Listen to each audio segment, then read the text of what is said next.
এই শালার পর তুই কোনটা আইলি? আর আইসা আমার মারিস না। যা তোর সাইরা দিলাম। আমার আসল পরিচয় পাইলে তুই খারায় মুইটা দিবি, বহনের টাইম পাবি না। এবার তোরে কে বাঁচাইবো? আজ প্রথমবার কইছস তাই মাফ করে দিলাম, কিন্তু দ্বিতীয়বার যেদিন কবি সেই দিন তোর কলজাটারে তাই না বাইর করে আমি ওজন করুম। ছবি তুলবি না, ছবি তুলবি না, ভালো ভালো পিকচার।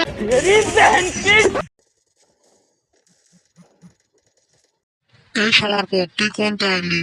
আর আইসা আমার মারিস না। যা তোর সাইরা দিলাম। আমার আসল পরিচয় পাইলে তুই খারায় মুইটা দিবি, বহনের টাইম পাবি না। এবার তোরে কে বাঁচাইবো? আজ প্রথমবার কইছস তাই মাফ করে দিলাম, কিন্তু দ্বিতীয়বার যেদিন কবি সেই দিন তোর কলজাটারে তাই না বাইর করে আমি ওজন করুম। ছবি তুলবি না, ছবি তুলবি না, ভালো ভালো পিকচার।